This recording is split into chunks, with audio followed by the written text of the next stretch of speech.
虽说上次冰燕怀孕一事是个误会，但是你们呀也不能放弃。那我先预祝咱们冰燕能早日有好消息，燕娘能早日抱上重孙子。好，好，好，咱们一起喝上一小杯。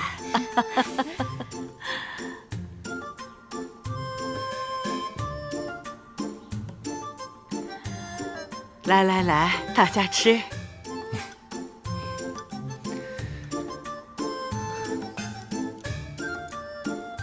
来，冰燕。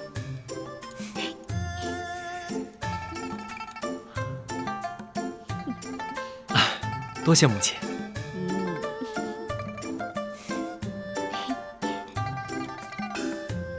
冰燕啊，你穿这身红花雪青的衣服，真漂亮。冰燕，这可是老太君特意为你定做的，还不赶紧谢过老太君？多谢奶奶。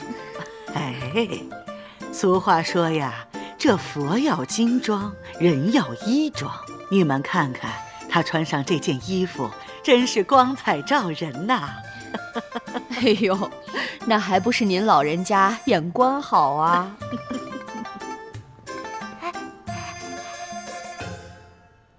哎呀，燕生啊，都吃饭了，你跑哪儿去了？快坐下，快坐下。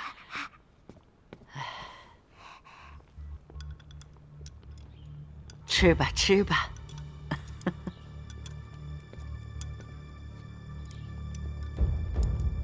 三少奶奶这身衣服，真是让人看得绚烂夺目啊！这要是再添上一样东西，可就真是锦上添花了。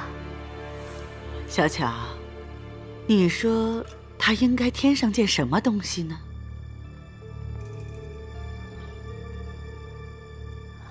这件东西啊，是现成的，就是那年下聘里您找人专门定做的那只珍贵的水晶燕。哎呀，你这么一提，我倒是想起来了。对了，冰燕，当初我可是用你的名字花了大价钱请人打造的那只名贵的水晶燕，你怎么没带上呀？你快去带上，让我们大家呀也开开眼界。可不是嘛，娘也好久没见着了。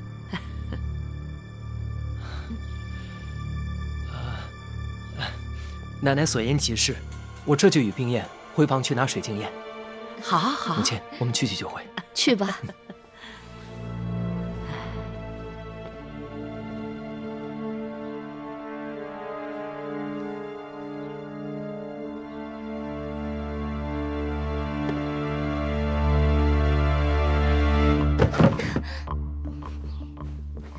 哎，你这是干什么？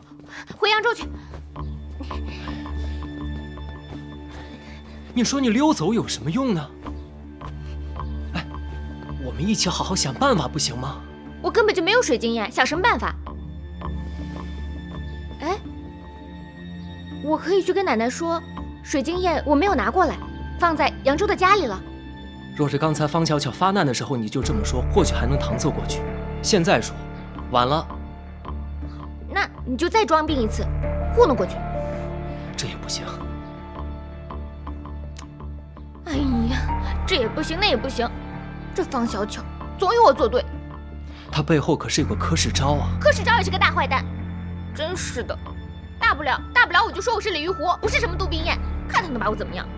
你先别着急，我们一起好好想想。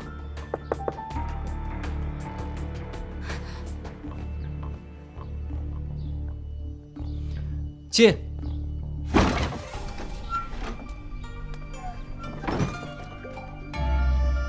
师傅，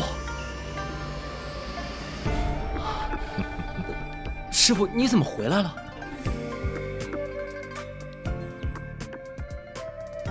我这次回来有一件十分重要的事情。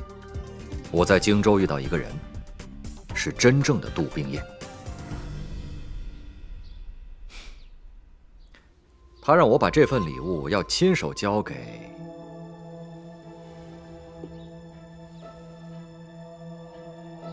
玉壶小姐。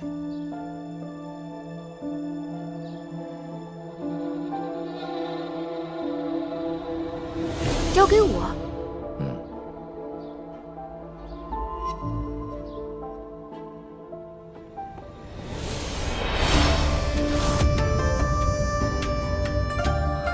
水晶焰。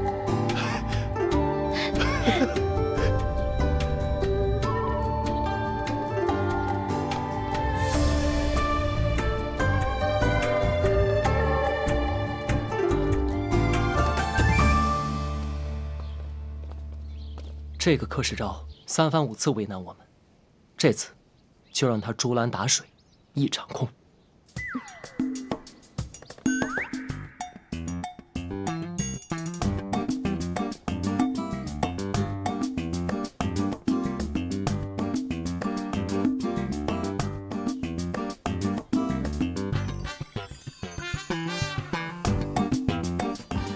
老太君，这三少奶奶没带呀。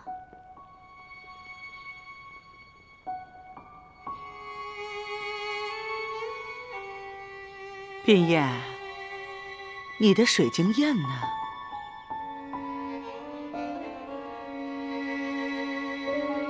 奶奶，这水晶焰今儿还是别看了吧。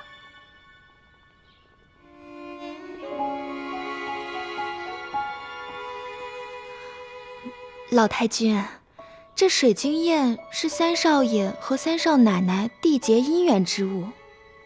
您瞧，这大伙儿都等着沾沾这水晶焰的喜气呢。可不是嘛，冰燕，你为什么不愿意带出来让大家看看呢？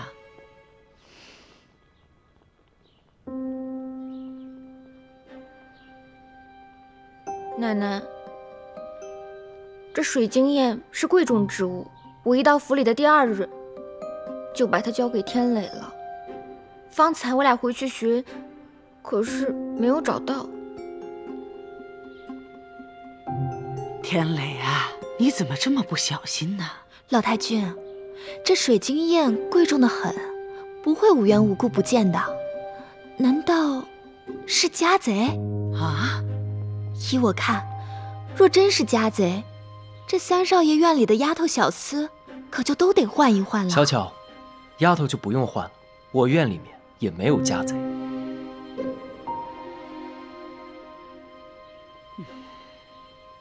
哎呀，你就别卖关子了，惹得我紧张兮兮的，惹得母亲和奶奶也紧张兮兮的。这么大个人了，放东西都不知道放哪儿，若不是他自己掉出来，我都不知道该怎么跟奶奶交代呢。拿出来吧。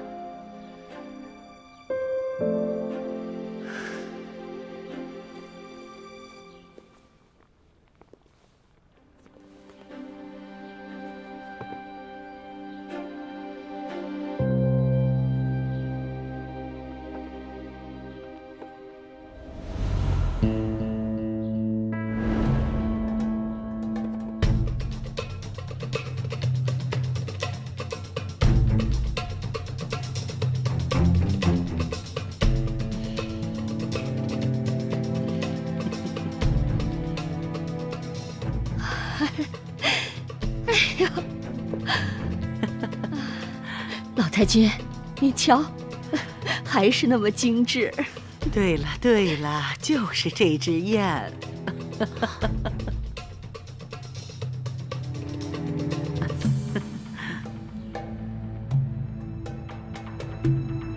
这晶莹剔透的，还是和我们三少奶奶最配。哎呀，奶奶你不知道，这天磊平日里最爱逗我玩了，看见我着急，他就高兴得不得了。刚才我多说了他2句，他还冲我吼呢。哎，您看他欺负我。哎，天磊，以后不许欺负我们冰燕。哎，奶奶，我哪敢呀？老太君，那是他们小两口没事儿逗着玩呢。哦，哦，哦，哦。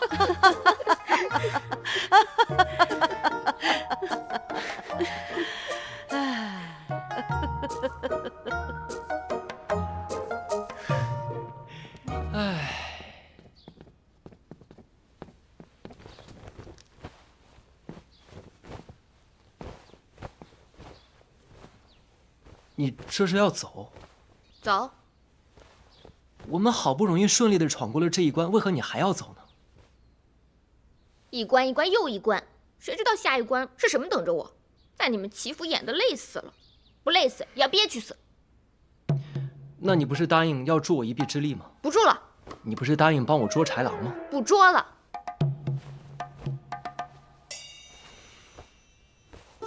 好，那你准备什么时候走啊？我想什么时候走就什么时候走，管不着。好，那你决定要走，我也没有办法。要走，便早些走吧。好在老太君想的周全，已经替我物色好了另一位女子。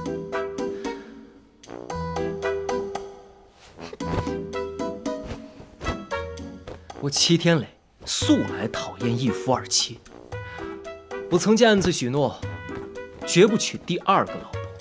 我既与你成亲，那小女子，我便看都没看一眼啊。我心向明月，只装得下扬威武馆李小姐一人，奈何李小姐非要走，那便罢了。强扭的瓜，不甜。不过呢，好在那小女子比李小姐漂亮得多，也娇美得多，也柔情得多。怎么，你还不信？我给你看看她的小象。哎呦，还真是个美人儿啊！想看啊？给你看看。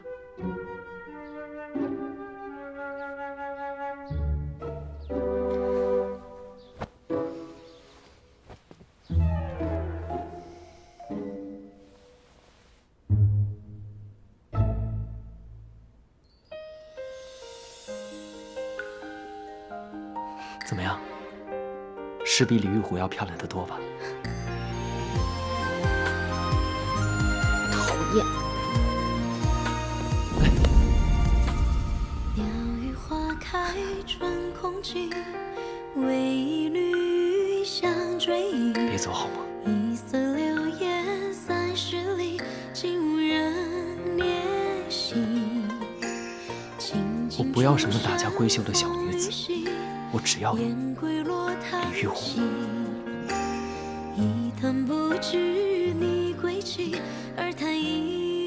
你是真的喜欢我？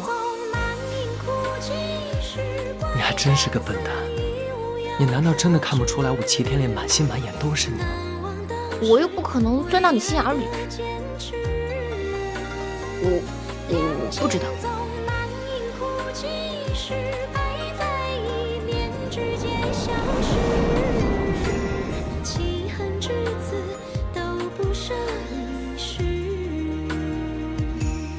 以此为证。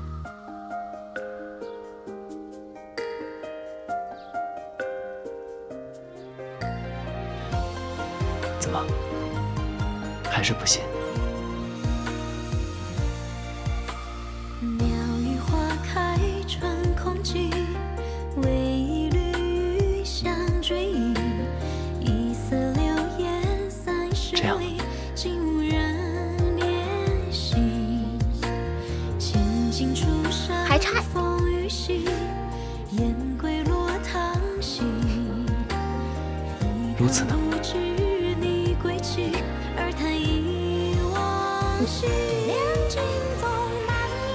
既然你信了，那便好。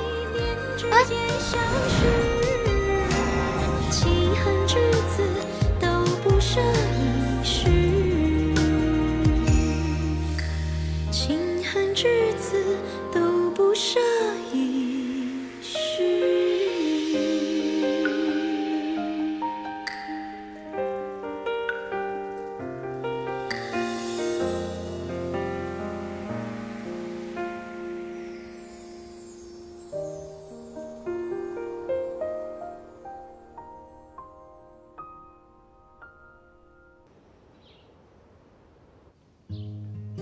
师傅，您可真是及时雨。那日要不是您突然降临，那我就……他就要收拾东西回扬州，把我一个人丢在这儿了。师傅，请受我一拜。哎，不必多礼。师傅，我还有一事想要问您。您是从前线边城来，冰燕姐姐的近况是否安好？冰燕她托我把这水晶燕送给你，却把原部区聘你的碧玉剑留了下来。她错嫁到荆州之后的近况嘛，便不言自明。如此甚好。歪打正着，各有其主，这就叫鱼配鱼，虾配虾。怎么不接着说了？这下一句是乌龟配王八。哎，你这小子！哎，师傅，好了好了好了，不闹，我跟你们二位说些正经事。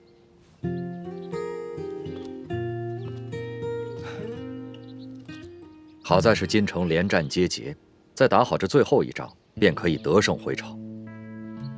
只是现在前线药材奇缺，我这次赶回来就是来采购药材的。过几日我就要赶回京城去。前线的条件十分艰苦，不但这药材紧缺，而且居住的环境也十分恶劣。冰燕，一个扬州闺秀，女扮男装挨到今日，不但可以救死扶伤，而且还可以献计立功，实在是令人钦佩啊！真想见见他。师傅，嗯，您只需好好休息即可，这药材之事交给我办就好了。购药之事尤为重要，一定要小心行事啊！既是军情大事，定要小心谨慎。师傅，不如您把这清单给我，我这儿倒是有一家妥帖的药铺，老板人也好，药材也齐全，咱们可以去他家采买。好，我这就把清单给你。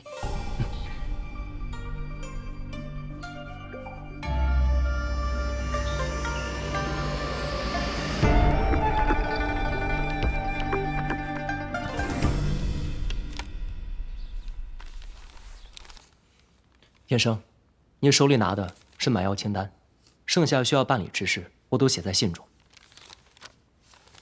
你马上前往舒大娘的药铺，要季敬堂按照信中所说，火速办理。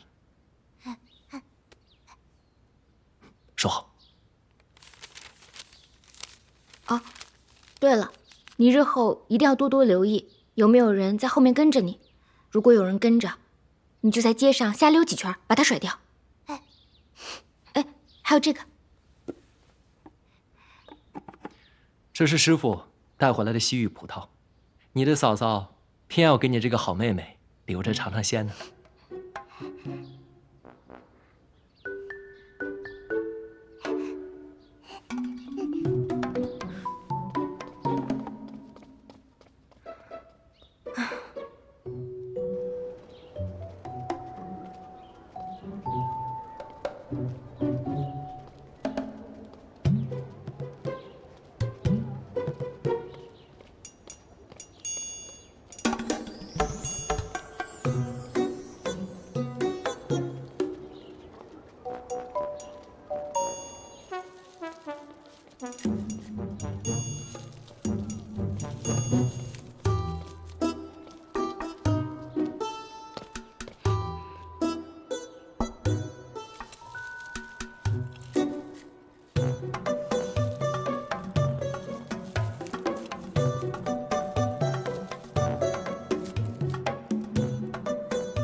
燕生，你怎么在这儿？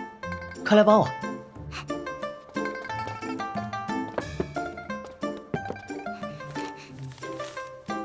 给我的。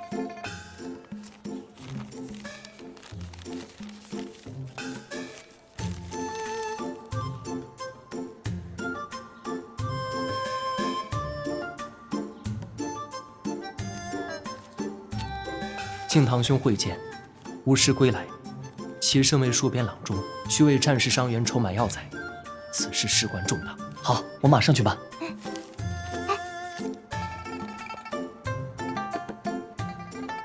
也是给我的。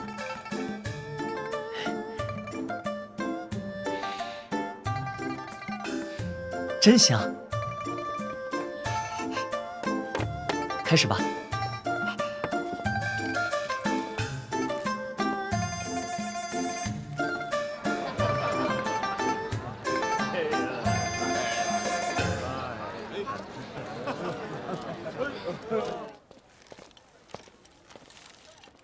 敬堂，哎，娘，你们俩这忙活什么呢？齐三公子让燕生送过来一封信，说是让咱们替他速备一批药材。要这么多啊？您看，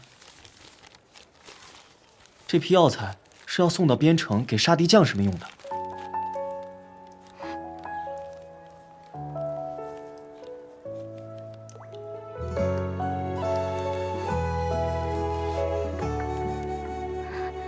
敬堂，哎，这药材是谁写的？不知道，听燕生说，好像是一位郎中写的。那你快问他，这个郎中叫什么名字啊？燕生，这封信是谁写的？哎呀，我又看不懂，你就告诉我这个药方是谁写的？啊？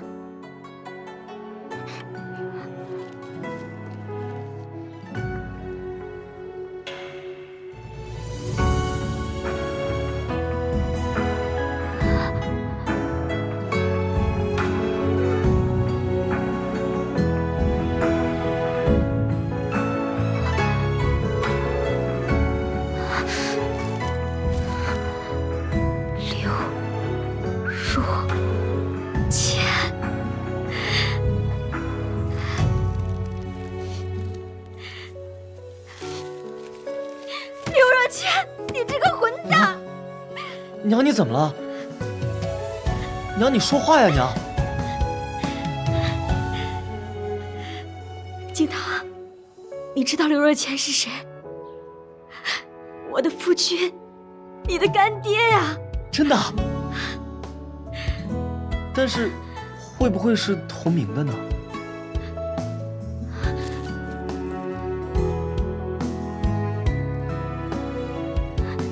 没错，就是他。燕生，你快带我找他去。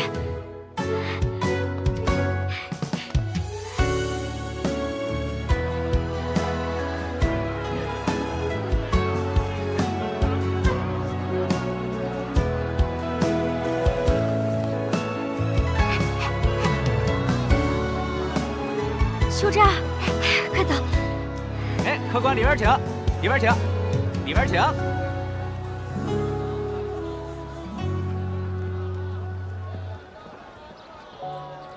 这儿吗？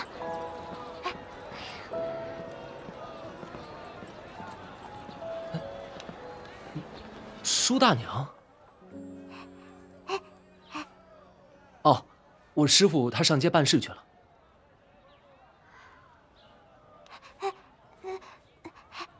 舒大娘是找我师父有什么事吗？我。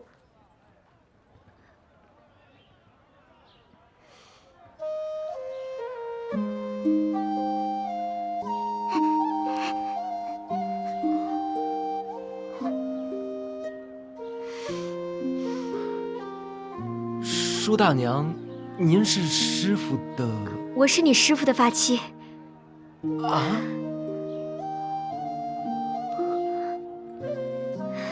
三少爷，我问你，你师父的大名是不是叫刘若谦？是。河南洛阳人。是。今年41，属猴的，对不对？是。哎呀，那没错，就是他。我们俩打小就认识，我父亲是开药店的，收了个孤儿徒弟，就是你师父。我们俩从小一直玩到大。哎，我知道这个叫青梅配竹马。我也不怕你们三位笑话，这也算是天生有缘。我8岁就看上他， 18岁就同他圆房，都到了这个年纪了，我还得踏破铁鞋东跑西颠，满世界去找他。哎，你们说，他算不算是个冤家？是，这师傅也不往家里去封信。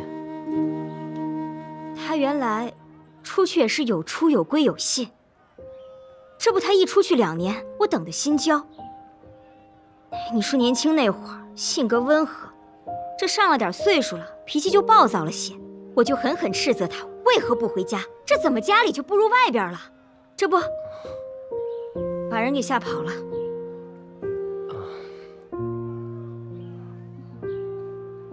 这有的时候啊，越亲的人说出的话才更伤人。您到底说了什么话把师傅吓跑了？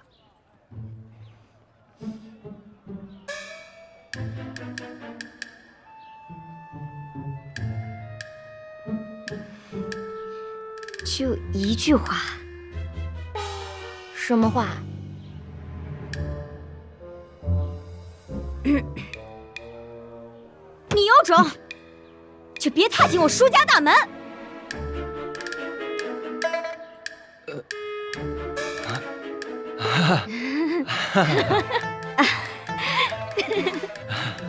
这舒大娘言重嘛，也难怪师傅他不回去。可不是嘛，你说我当时说的时候也是无心的，这不是吵架了，这个床头吵了，床尾就和了吗？谁想到一句话就把人给伤了。那大娘，您都知道是您错了，那道歉去不就行了吗？是啊是啊，我知道错在我，这不才满世界寻他吗？这不寻了许久，没想到他成你师傅了。哦，那师娘，请受徒儿一拜。快免礼，使不得使不得。哦，对了，师娘，这次师傅从荆州回来置办药材，是为了办救治边城伤员们的大事，所以一切费用由我来承担。还请师娘先回药铺去，和建堂兄弟一起备好药材。我保证，师傅回来之后，定能与师娘团圆。好好。燕生，你先回京邮居，等师傅回来。回来之后，立马带来见我。那我们就先走了。那徒儿就不远送了。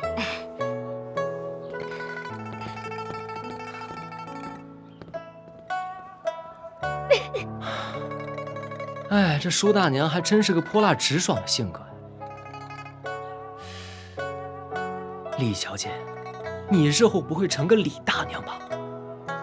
那倒是不会，我呀，只会变成一只大老虎，然后把你吃掉。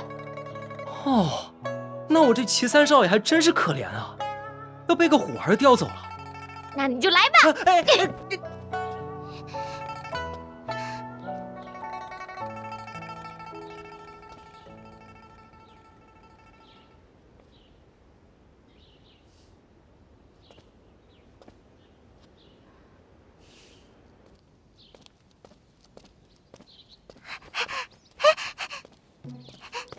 哦，燕生，找我有事。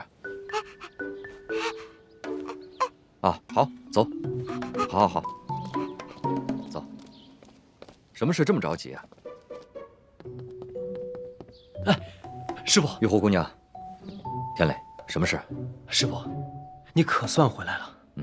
这药店老板啊，亲自上门备药，说缺了2种药，想用另外的2种代替。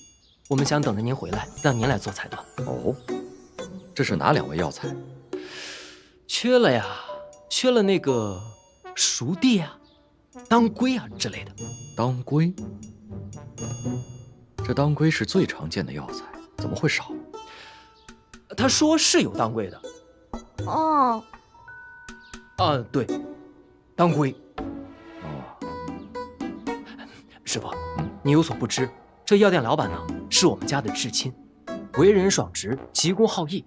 他一听说啊是给边城将士们的急需之药，便把生意都停了，与儿子一起将药备好，分文不收呢。这生意人能有此等心怀，实属不易。我这就去一趟。好，叶生，快带师傅去。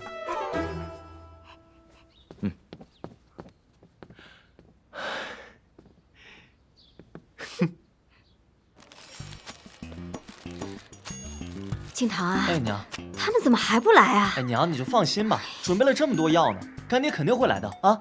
啊，哎，静堂，我刚才跟你说的话，你可全部都记住了啊。哎呀，娘，您就放心吧，今天啊，我一定让您和干爹团圆。哎，好好好。来了，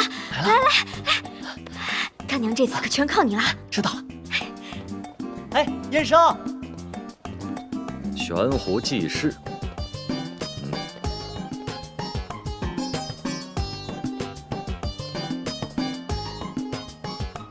您就是来自边城的刘先生啊。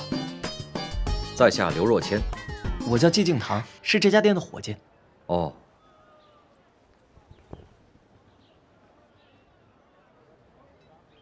你家店主呢？哦，店主方才一直在这等候您，但实在不巧，他因为一点急事被请了出去。您稍等片刻，他马上回来。好。你先忙。我先忙。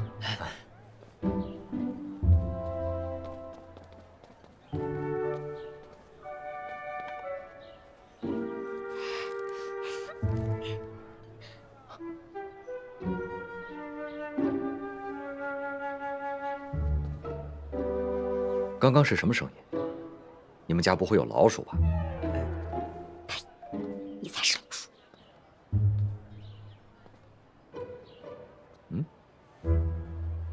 对了，先生，听说您是河南洛阳人。是。我们家老板也是洛阳人，据他说，他是您儿时的玩伴。哦。你家老板尊姓大名？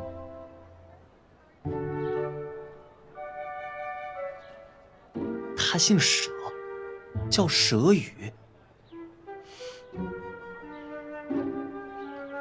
姓佘啊，还真是记不起来了呢。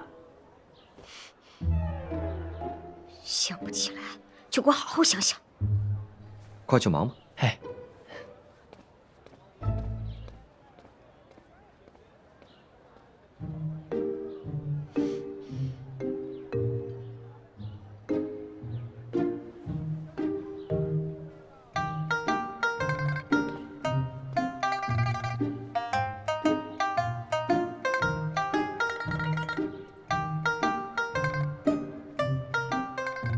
你练字几年了？啊，4年了。触笔灵秀，后生可畏。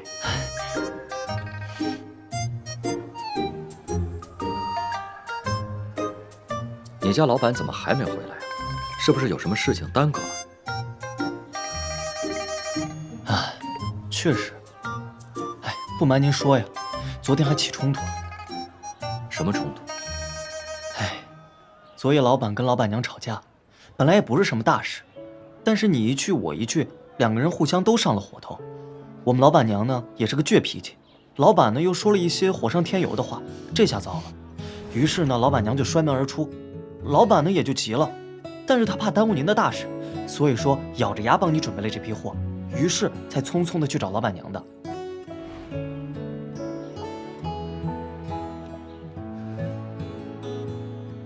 真的是家家有本难念的经。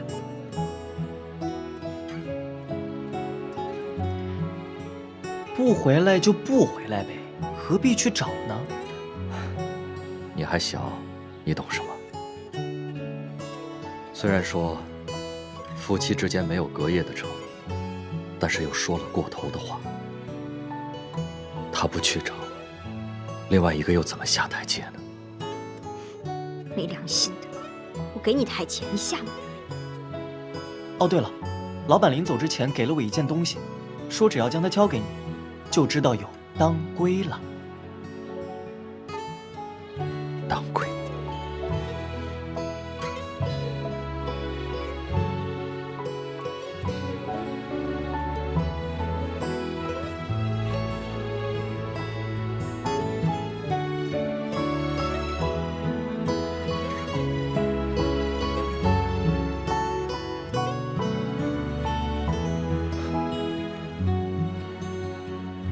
你家老板到底是谁？佘宇，叔也。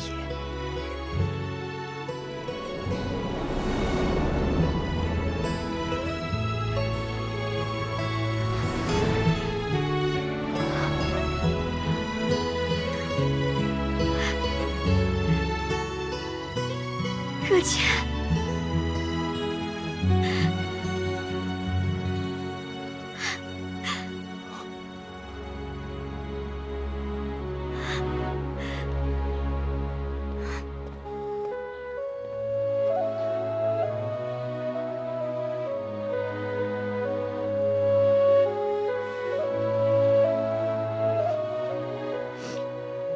我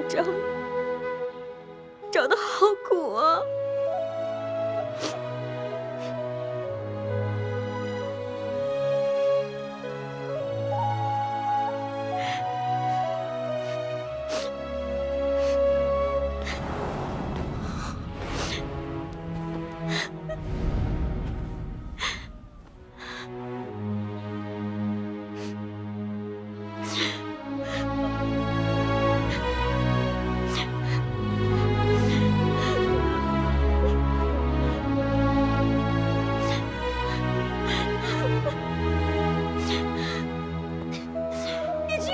你这段时间去哪儿了？去哪儿了？去哪儿了呀你？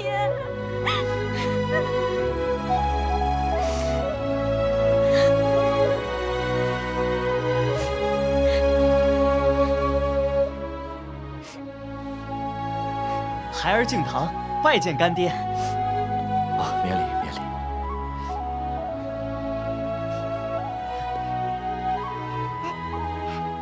干爹，你看这葡萄是你从边城带回来的，几经周转，还是送到了娘手里。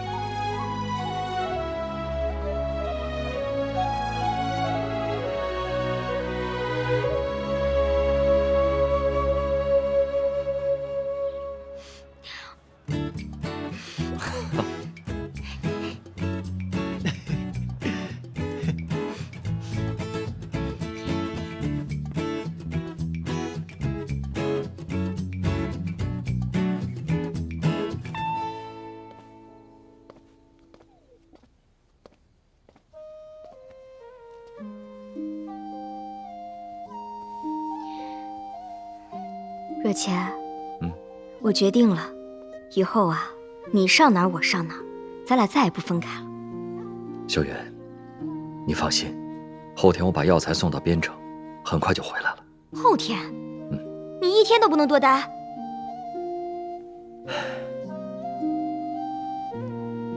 主要是前线呢，还有很多伤员等着我去救治。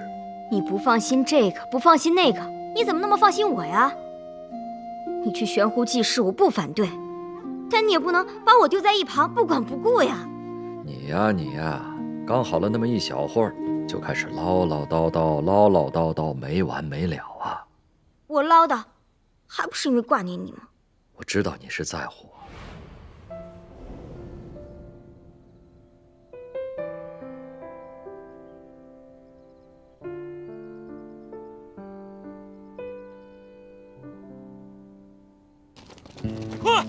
快点，快走！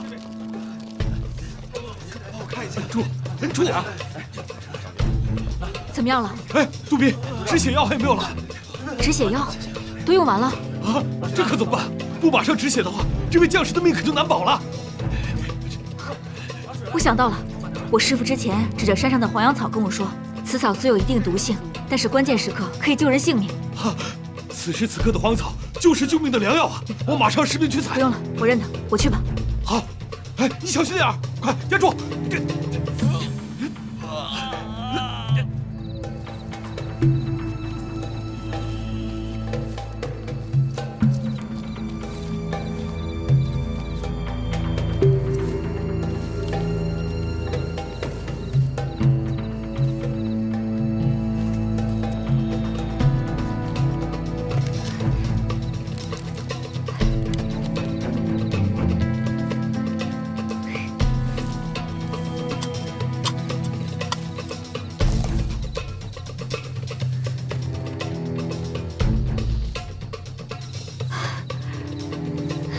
我找到了。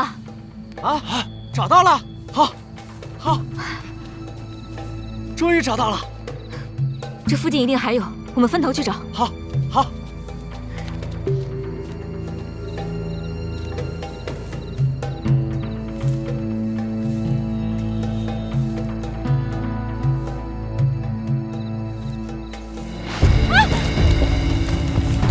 怎么了，杜医生？杜医生，杜医生！兄弟，忍住，有了这个就有救了，就有救了。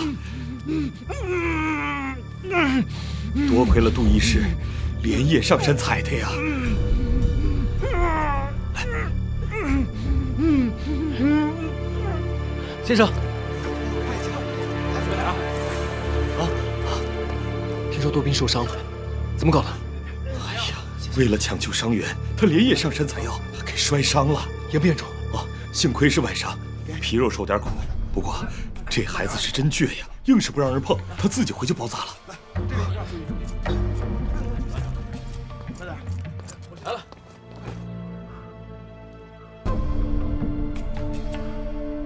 杜斌，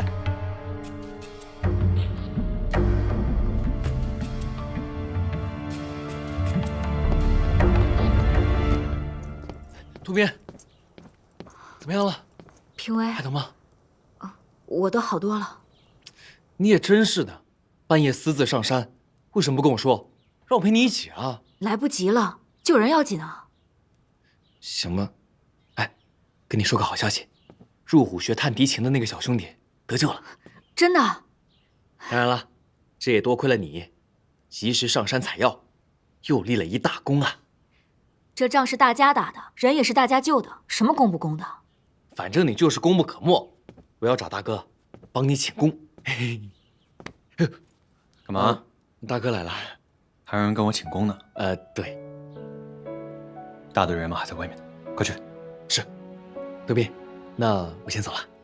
啊。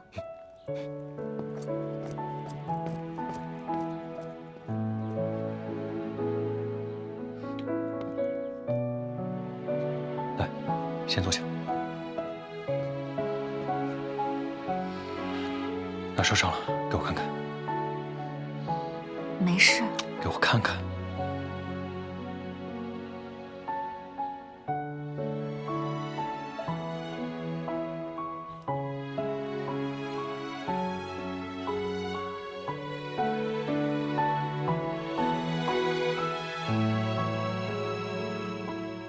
还疼吗？你上山怎么也不跟我说一声？昨晚情况紧急，救人要紧吗？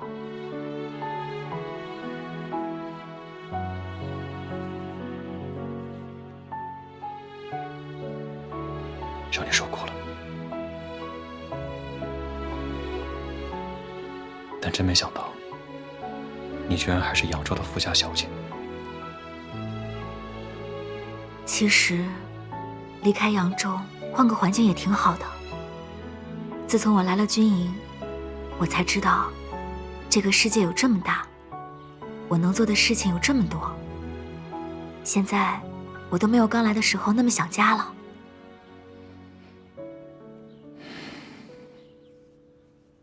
你一个女儿家，漂泊在外，思乡心切，这是人之常情。冰燕，我想先送你回将军府。不，那我会被闷死的。那我先派人把你送回扬州。也不要，这边城胜利在望，我要和你一同凯旋南下。但你一个女儿家在军营里，女扮男装太不方便了。这倒是，我在军营中确实是有诸多不便。这样，明年我把军营里的告示牌给撤了。万万不可！你皇命在身，重任在肩，就不必为我多操心了。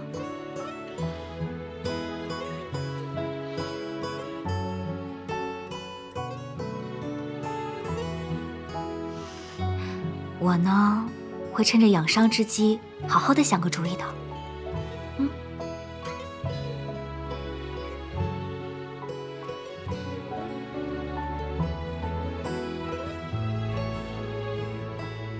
好吧，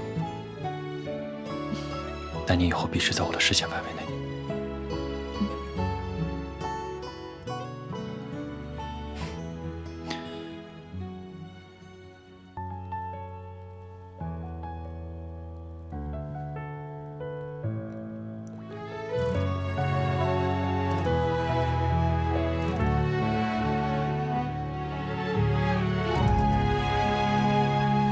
春风绵绵拂一叶扁舟轻轻，雨打芭蕉不及耳边的叮咛。一座城，一生情，一曲相思锁一心。梦里桃花片片散落奔月明，夜雨伴随扬州行，一人撑伞两肩并，花瓣飘零。真没想到，将军夫人既是诸葛之耻，一骑良方，妥善亮出了自己的身份，还让嫔尉擦亮了双眼，认下你这个嫂嫂。有得亦有失，你看我这长发，不就被你无情的削去了？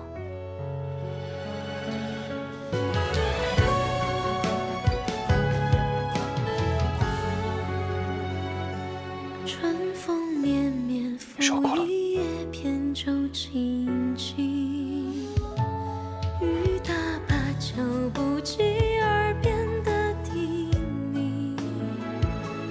一座城，一生情，这是一曲相思锁一心。梦里桃花片片散落半月明，夜雨伴随扬州行，一人撑伞两肩并，花瓣飘零，许你满天深情。夜雨无声人有情，不负真心不负雨，不负人间亦不负情。烟雨蒙蒙扬州行，山高水远情不离，良辰美景透出深情相依。夜雨柔柔人有意，姻缘错对须惋惜，郎情妾意此情不移。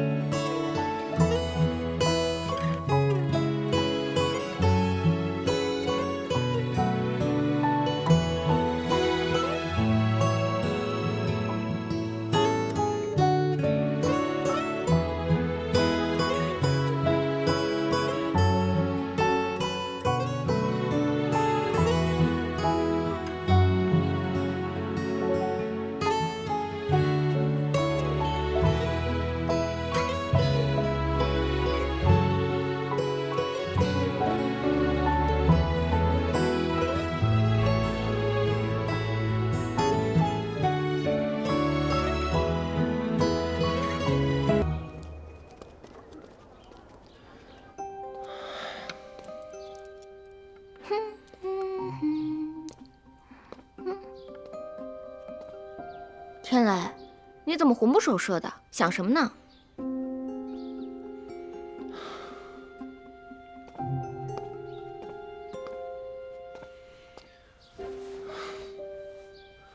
虽然师傅也赞同我们的计策，用这个方法，不仅可以让奶奶知道寂静堂一家被陷害之事，也能让她知道柯世昭的真实为人。那有什么好顾虑的？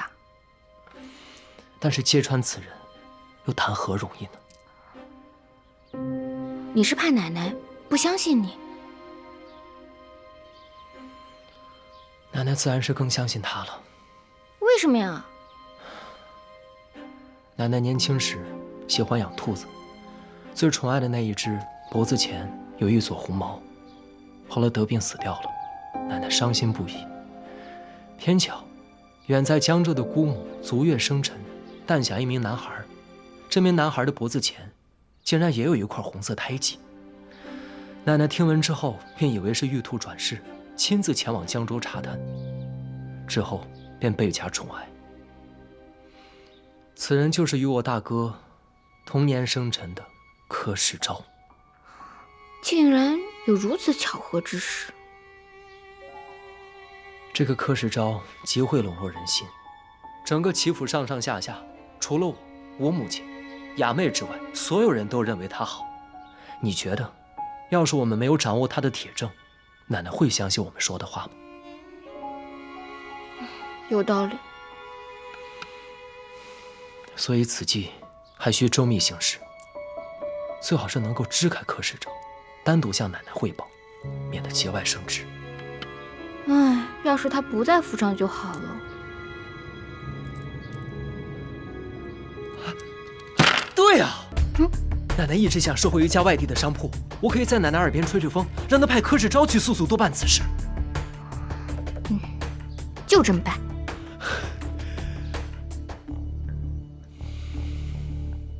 柯少爷，听说你要出门啊？老太君吩咐的事，不得不去。不过听老太君的口风，此事似乎是三少爷提出来的，才让我去收了那商行。这三少爷一向不过问生意上的事情，这次都是怎么了？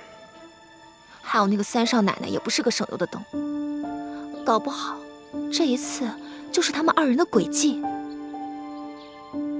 小巧，我此次出门在外，府里的上上下下，你要好好留点心。老太君来了。小巧啊，你身为老太君身边的人，我都记得清清楚楚，你怎会忘了呢？老太君曾多次说过，人前爱争长与短，人后必然话是非。你以后所有不顺心的事，一定只可以跟老太君讲，不可以人前人后的乱讲，记住没有？是，柯少爷，我知道了。还有啊，哎呀，你走了。还有，我走之后，这府里的上上下下一定要多留点人盯着，还有三少爷那边也要留点心。你看，轿子已经备好了。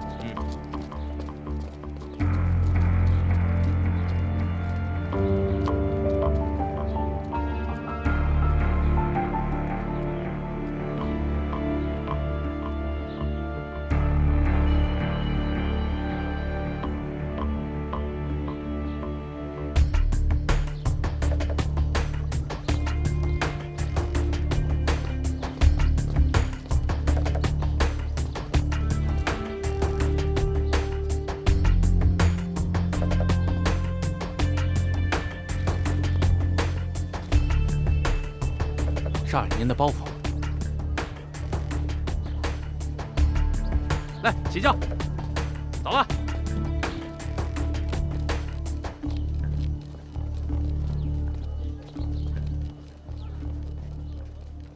天磊啊，找奶奶有什么事吗？奶奶，最近咱们这儿来了一个戏班，叫鸾喜班，他们演的剧目，我们连听都没听说过呢。现在已经唱红了整个林州城。行吧，那就把这个戏班请到齐府来，为齐府的老老少少专门演上一场，可好？行。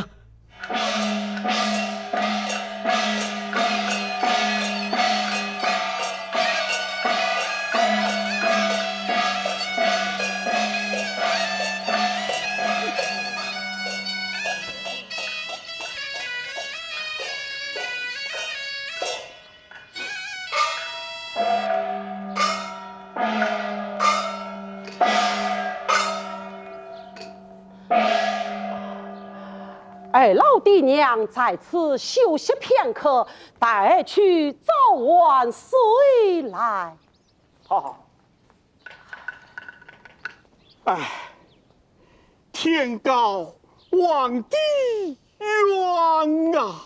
有缘父此生啊！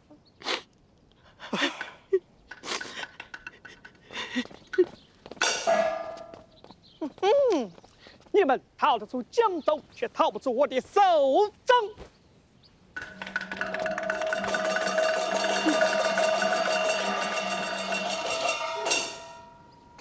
哎呀，周公子啊，你为何就少不了我们呢？阴曹地府，讲理去吧！上。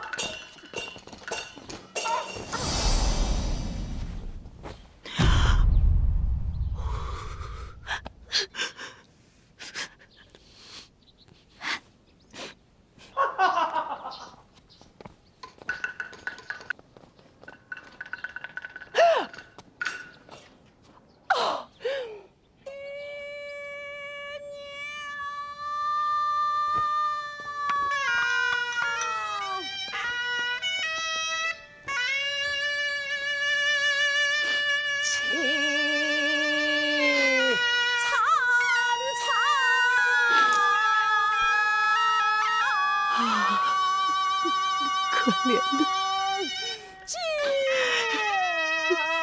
爹娘。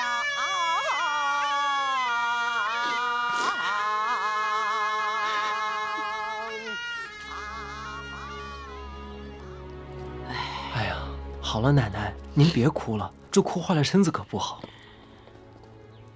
奶奶，您觉得这出戏如何？这个戏是不错，就是太苦了点儿。哎，这个戏叫什么来着？叫《丁郎恩仇记》。那个演丁郎的小生啊，唱功不错，做工也不错。奶奶，您有所不知，这位丁郎可是确有其人，这出戏也是真的。哦，你是怎么知道的？这丁郎是我朋友的一位亲戚，现在就住在我朋友家里。哎呀，这可怜的丁郎啊！奶奶，您想不想见见这个丁郎？也好，改天你把他带到齐府来，咱们好生的安抚安抚。好，那我明日便去请他来。奶奶，那你就不能伤心了。好。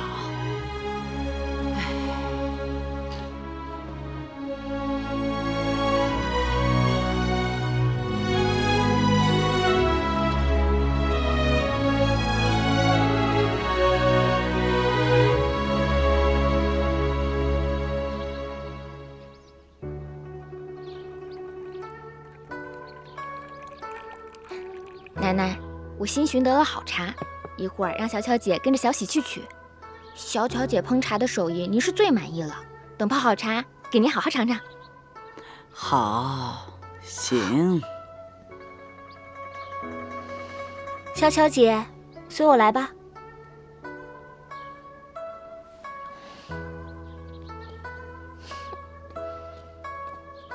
那茶呀，可香可香了。是吗？您肯定会喜欢的。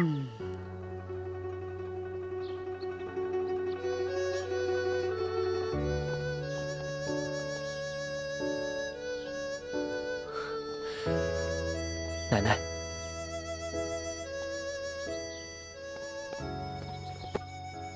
见过老太君。起来，不必拘礼。起来，快起来。你就是戏文中的丁郎。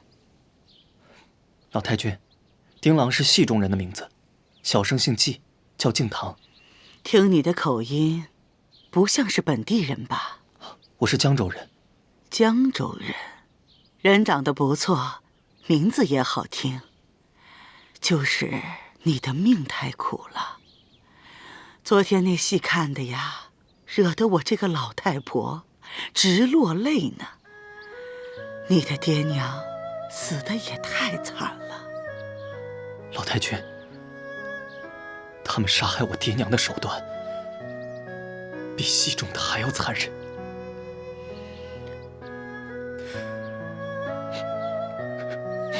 别难过，别难过了。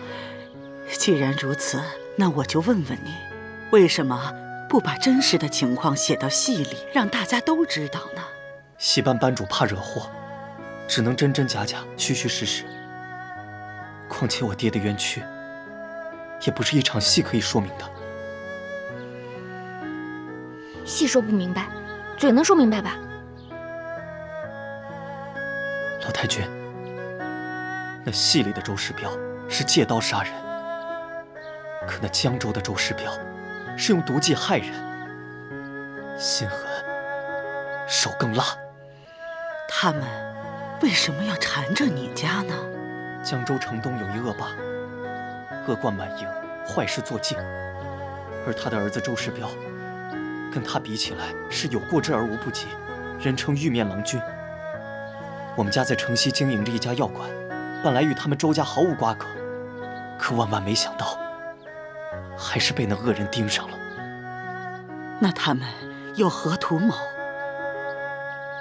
他们看上了我们季家的药馆，那是块生意兴隆的风水宝地。起初，只是派人出价收购，我爹爹一口回绝了。后来他心有不甘，便想出了一条丧尽天良的毒计。毒计？什么毒计？奶奶，您先别急，听他慢慢说。好，你慢慢说。那恶人周世彪一心想要我家的地，但是又不能从城东到城西去强抢，于是便挖空心思的陷害我家。直到有一天，他在江州的大街上东游西逛，看到了一对乞丐母子坐在街头乞讨，心中突然冒出一个毒计。他别有用心地走到乞丐母子面前，说这乞丐母子的样貌像是他家一个什么远亲。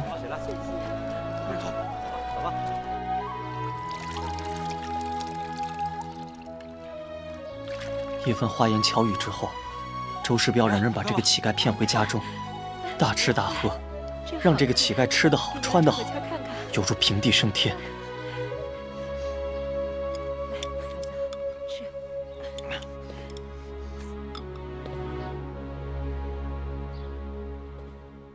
如此，他也就乐得跟在周世彪身后收租讨债，狐假虎威，当了一个衣来伸手、饭来张口的甩手公子。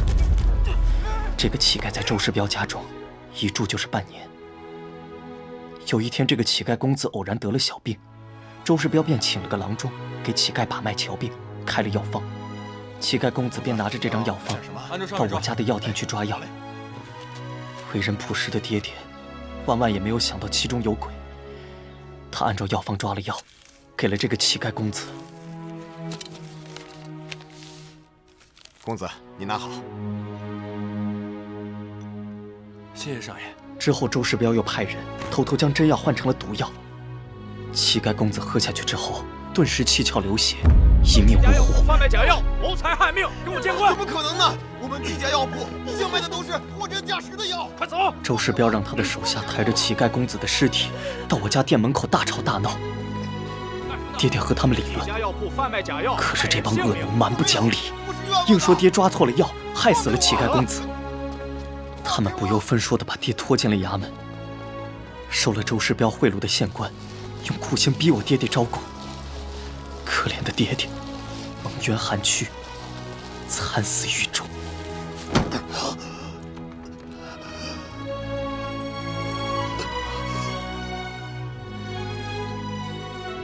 这个恶人丧尽天良，用无辜乞丐的性命嫁祸你家药铺，谋财害命。你刚才所说都是从哪儿听来的？当年敬堂想去官府报官，却被那周世彪买通的狗官赶了出来。恰巧在门口遇到了那位乞丐老太，乞丐老太也觉得他的儿子死得有蹊跷，便去质问周世彪。这周世彪便派人在他的吃食里下毒，幸亏有个心善的小丫鬟提醒了他。老太知道周世彪要赶尽杀绝之后，便连夜逃走了。可这周世彪心狠手辣，竟派了许多人去追杀老太。老太受了重伤，眼睛也瞎掉了。他心有不甘，想去报官，途中我遇到了他，我带着他一路逃离江州，却不曾想，这周世彪派人连夜追赶我们。混乱之中，我与那老太走散。唉，善恶到头终有报。景堂，你今日来，就算是我们有缘。这样，我送你一些银两，祝你日后去寻找那证人瞎眼老太，再去状告周世彪。若是我说出那周世彪的真实姓名，奶奶，这戏中的丁郎实是季敬堂，不过这戏中的周世彪嘛，是谁？禀告老太君，那戏中的周世彪不是别人，正是来自江州的柯世昭。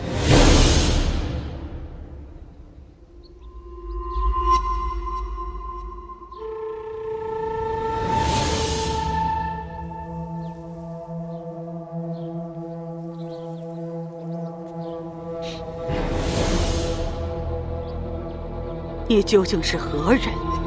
我是江州季家药馆掌柜之子季敬堂，那柯世昭害得我家破人亡，请老太君替我做主，我说的话句句属实。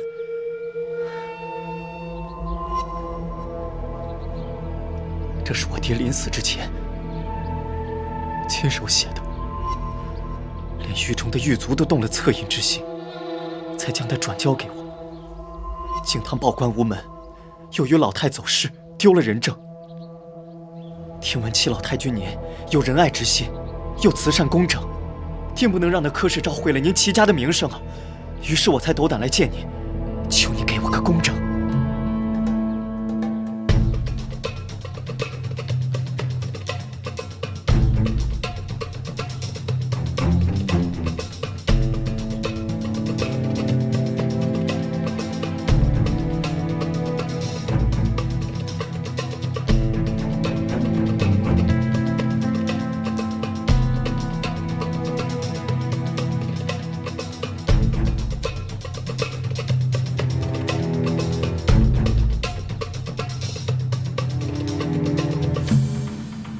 原来他是来告世昭状的。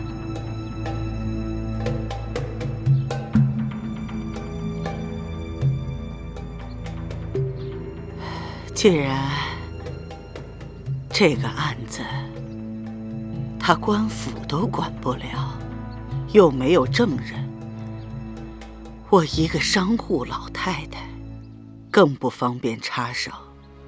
再说了，你刚才所说的也只是一面之词。天磊，在，你去取些银两送给他，让他好好回家。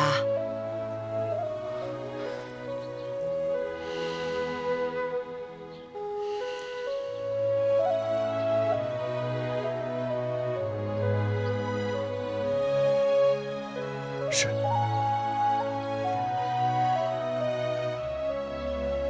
敬堂感谢您的善爱，但敬堂不为银两，只求替我父母还个公道。祝老太君福寿康宁，敬堂就先告辞了。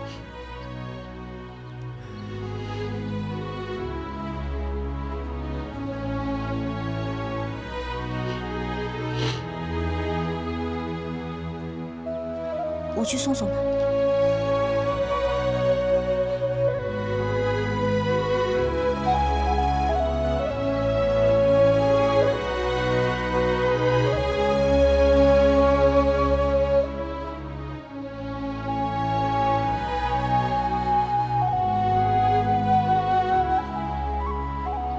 天磊，你是怎么认识那孩子的？有一天，他在咱们齐府大门口吵嚷，说着要见你，让你替他做主，结果引来了王胡子等人，将他暴打一顿。我与冰燕正好路过，将他救下。世昭在吗？他不在。那为什么你不早点告诉我？孙二想，毕竟此事牵扯3条人命，又与柯表兄有关，不能只听信一面之词便妄言相信，还想等着查实之后再说也不迟。天雷啊，寂静堂的事情你不要再管了。世昭现在是在替我办事，办的都是我们齐家的大事。如果让他牵扯到官司，那受损的可就是我们齐家了。奶奶，这寂静堂家的冤情早晚都会真相大白。但是咱们齐府的大事，您还是尽快收回自己手中比较好。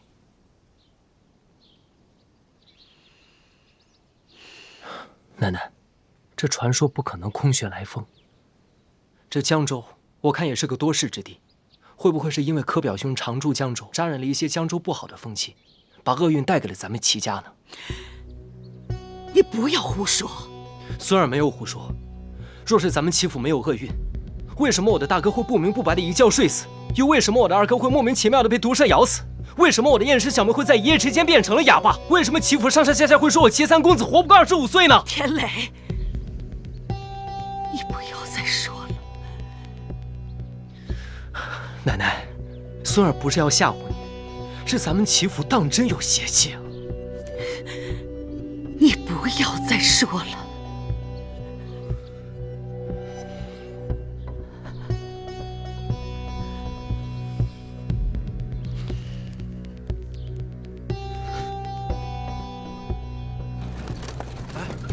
快走2步。珊儿辛苦了。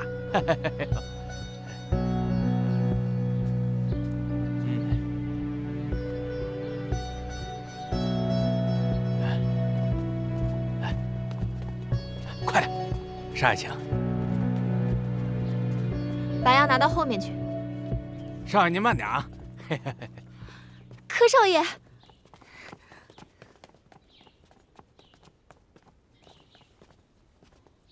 柯少爷，你总算回来了。回来了。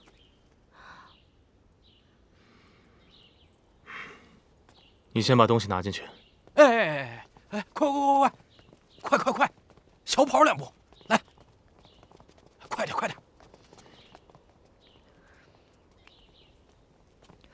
去。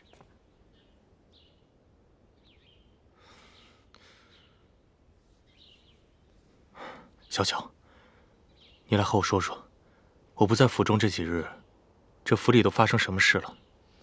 那三少爷和三少奶奶给老太君请了戏班子来演戏。后来呢？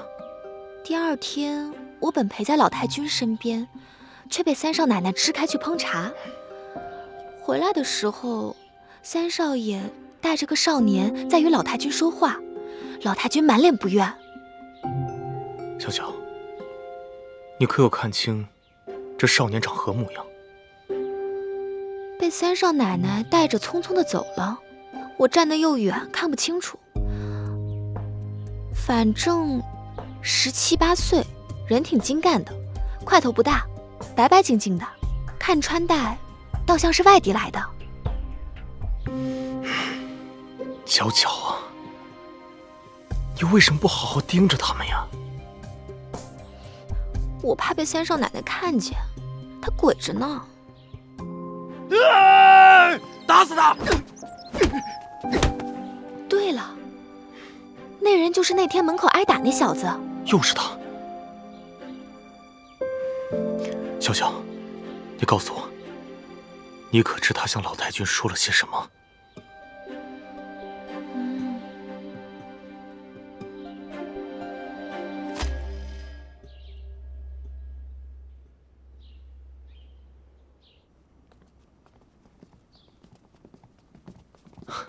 外祖母，世昭拜见外祖母。世昭，你回来了啊，回来了。来，把东西放过去。哎，外祖母，外祖母，您看看，这些都是我精心挑选给您带的礼物。又带了这么多东西。外祖母，您慢点儿。你每次归来，都给我带这么多的东西。唉，我一个老太婆，能吃多少，能用多少啊？以后啊，就别花这个钱了。外祖母，这些事您不必介怀，以后啊，世招都听您的便是了。还有，各方亲戚不要再送什么土特产。今天呢，这2罐茶叶我收下，其他的你帮我送到江州你母亲那儿，就说是我送给她的礼品。是，外祖母，都听您的便是。来，喝茶。坐下吧。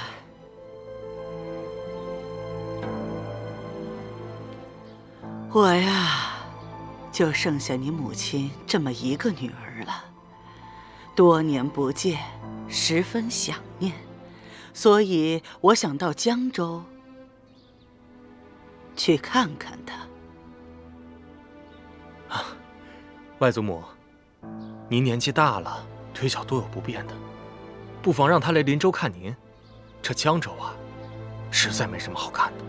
哎，我就去过江州1次，来去匆匆的，也没见过什么好的景致，所以我想……这江州没什么好看的。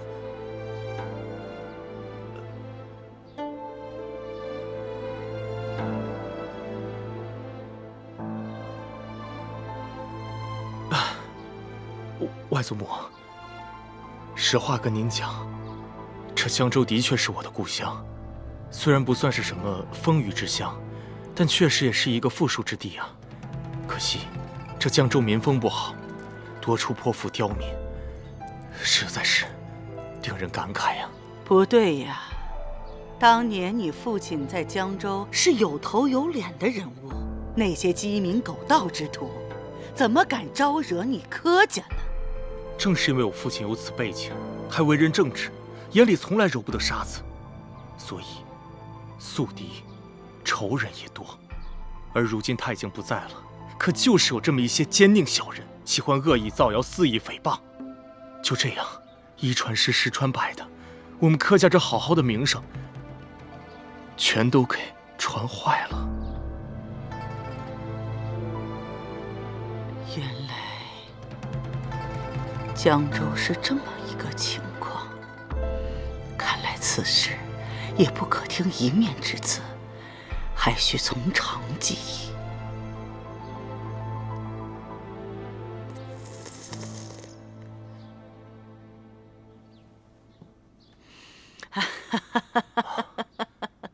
世昭啊，你刚回来，一路辛苦了。等你休息好了，再来给祖母讲讲外面的一路风景。是，外祖母。那世昭，先行告退。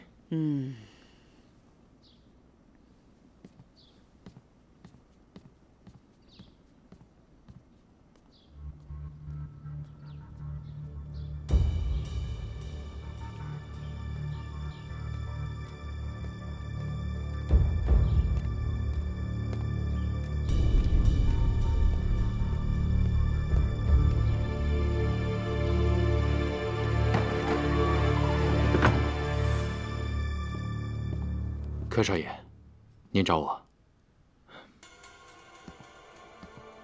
老官，我正好有事情要吩咐你，请讲。江州有一位瞎眼老妇乞丐，我要你带着兄弟们暗中查访，找到最好的时机，除掉他。明白。所以，老太君信了吗？方才老太君找柯世昭问话，柯世昭出来只是神色坦然。根据推算，奶奶并不相信寂静堂所说的。捉贼拿赃，奶奶不信，我们就把证据摆在她面前。对呀，这寂静堂是受害者，奶奶不相信。但若是把瞎眼老太找来做人证，岂不是铁证如山？奶奶自然就信了。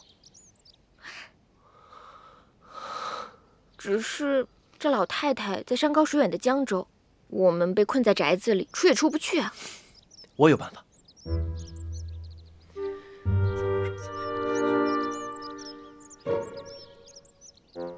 那太好了，我可以说。小声点，我的姑奶奶。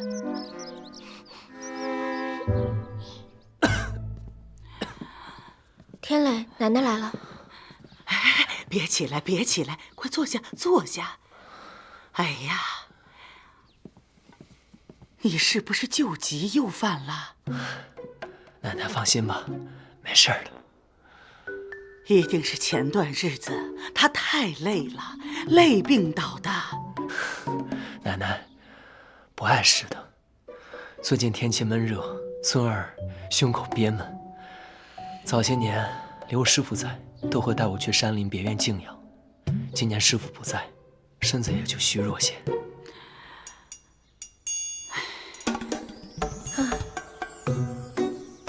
哎，奶奶，要不就由我陪着天磊一起去别院小住几日。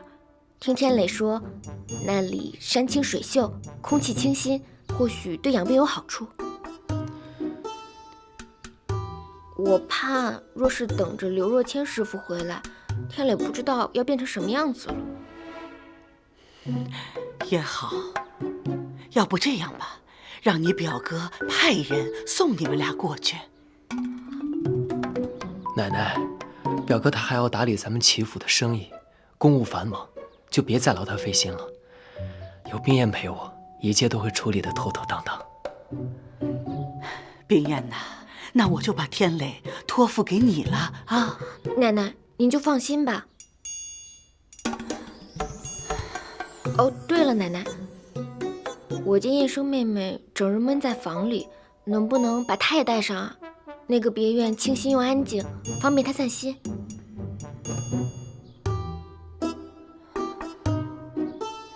行，行。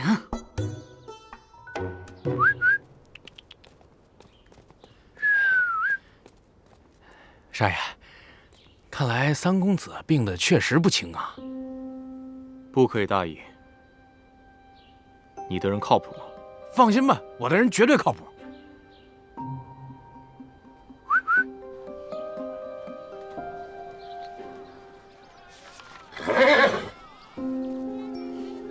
小姐，就是那个，他是王胡子新招来的车夫。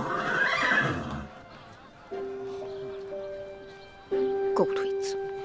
不急，将计就计。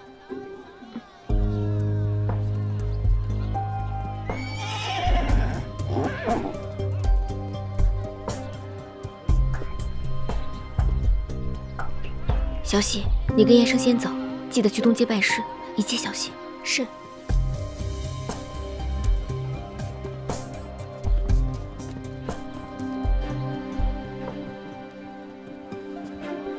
从东街走，出发。是。赶紧出发！去。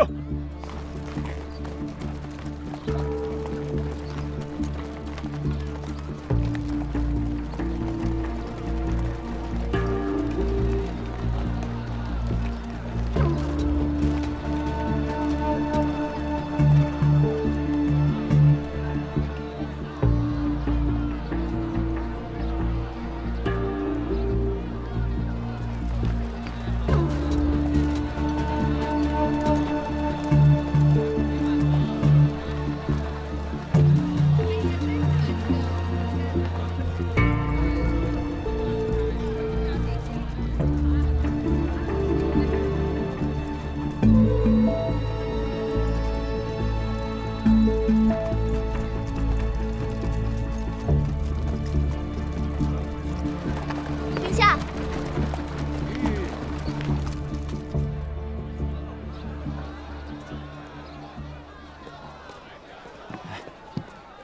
三少爷的补药还差了几副，我去药铺抓了带上，免得别院私下没有药铺，耽误了三少爷养病。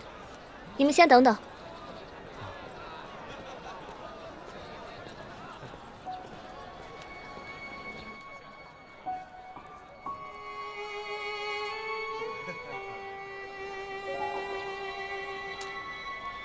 兄弟，来，帮我看会儿马，我去拉肚子，好不好？一会儿就回来。快点啊！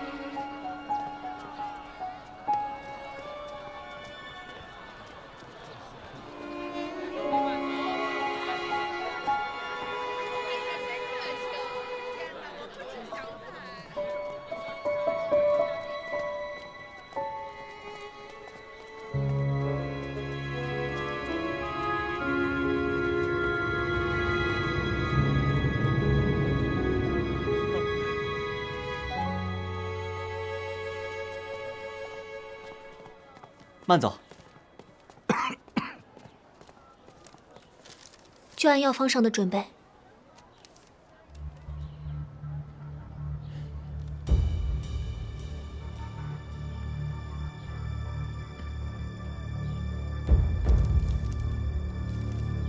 好，这是您的药，5两纹银。哎，银子，谢谢。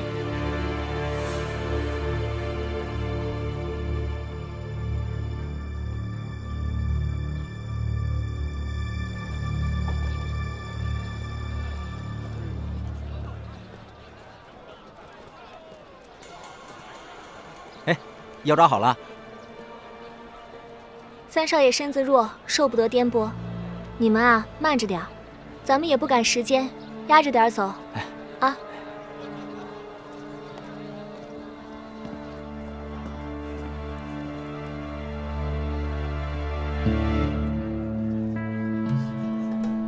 慢着点走啊！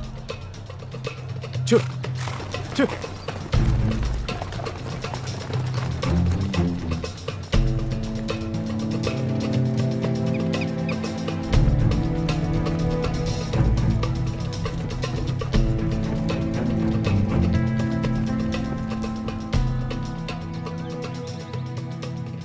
我与三少奶奶在这内房当中养病，尔等不要打扰。你们便守在这大门口，住在偏房中即可。如有不听命的，待我们回府之后，三少爷禀明老太君，肯定会重罚，并且打发你们出府。听明白了吗？明白。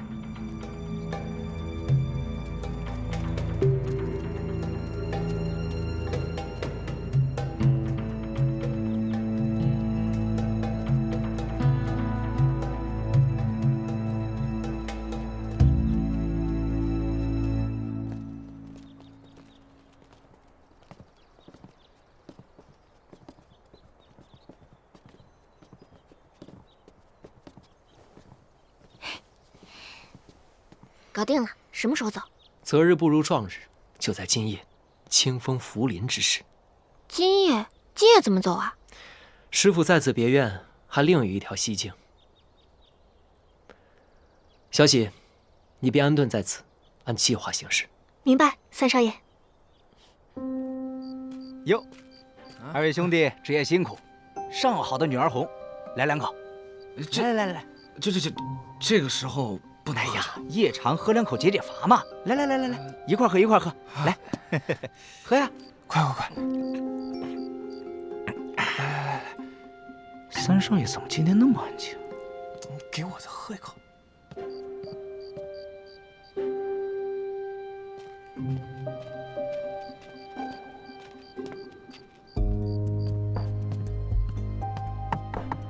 三少爷、三少奶奶，吃点点心吧。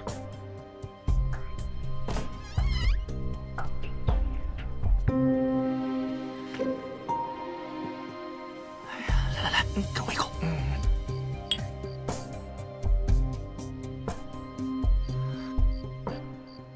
谢了，多谢啊！没事，辛苦啊，慢走啊，慢走啊。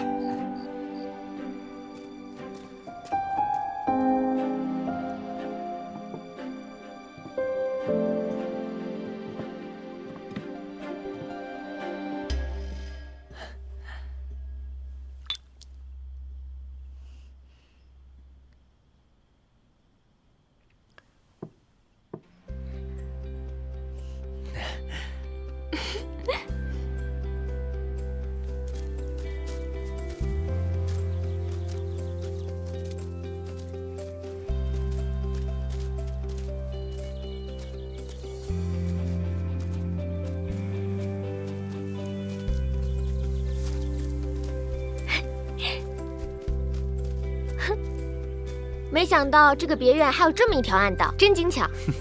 哎，我都好久没出来玩了。那咱们这次就玩它个够。好，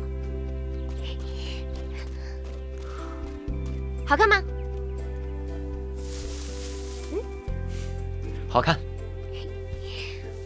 杨子，我这招偷天换日如何？还行吧，只是不知道可以瞒多久。是，所以咱们也只能将计就计，速速寻找证人夏言老太，然后赶紧回来才行。哎，我都好久没出来玩了，在你们欺负都要待烦了。这次出来得好好玩一玩。哎，你知道江州有什么好玩的吗？你想玩的，应有尽有。那跟你走吧。走啊，跟我比一比。行。去。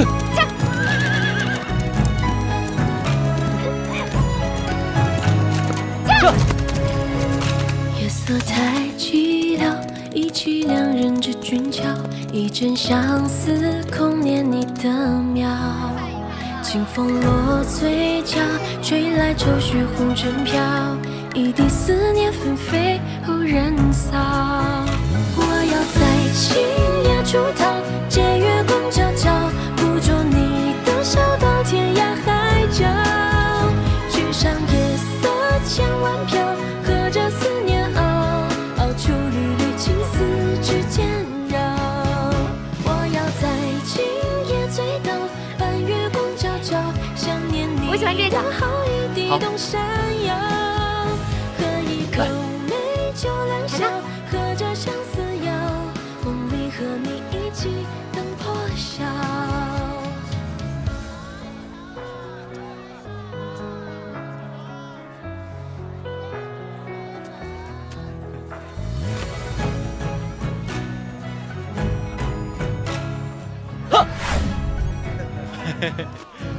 娘子别打！让你吓我！去那边，去那边。